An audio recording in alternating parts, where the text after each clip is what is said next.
Pemirsa, upaya pencarian kedua terhadap 3 orang warga yang terseret arus saat memancing di Pantai Mengening, Desa Cemagi, Kecamatan Mengwi, Kabupaten Badung, akhirnya menemukan titik terang. 2 korban terdampar di pantai dalam keadaan meninggal dunia.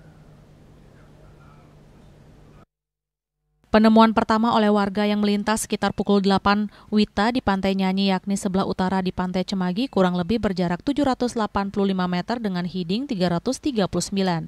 Mulanya saksi pertama sedang berolahraga melihat adanya tubuh telungkup di bibir pantai, kemudian ia memanggil petugas keamanan villa untuk membantunya menarik ke pinggir pantai.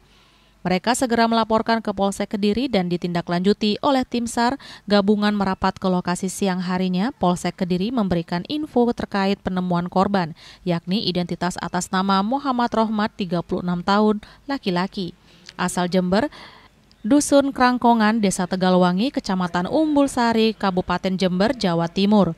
Pada pukul 9.40 WITA, korban dievakuasi menuju RSUD Singgasana Kediri, Kabupaten Tabanan, menggunakan ambulans RSUD Singgasana.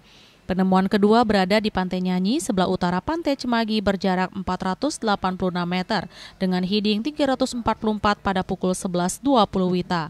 Selanjutnya pukul 12.39 WITA, korban dievakuasi menuju RSUD Singgasana Nyitdah, Tabanan dengan menggunakan ambulans Buana Bali Rescue, identitas atas nama Ahmad Romli, 34, laki-laki, asal Jember, Dusun Kapuran, Grandan, Puger. Total area pencarian SRU Laut seluas 20 nm2, di mana tim jet ski menyisir 10 nm2 dan rubber boat 10 nm2. Kondisi di lokasi angin kencang, sempat turun hujan dan gelombang tinggi, sementara itu SRU Darat dibagi menjadi 2 tim. Penyisiran sepanjang bibir pantai ke arah utara dan selatan dari lokasi kejadian sejauh 3,5 km. Satu korban yang masih belum bisa ditemukan atas nama Riko Sugeng Irawan, 24 tahun, laki-laki, asal Jember, Dusun Purwasari, Desa Tanjung Sari, Kecamatan Umbul Sari, Jawa Timur.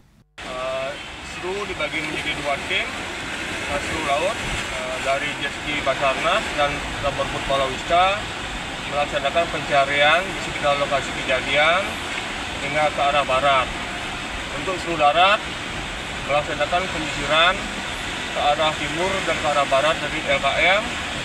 Pada pukul 08.00 satu orang target berhasil ditemukan dalam keadaan meninggal dunia di Pantai Nyanyi. Pukul 11.40 satu orang target kembali ditemukan oleh tim SAR gabungan dalam keadaan meninggal di Pantai Nyanyi. Raiswantara, Bali TV.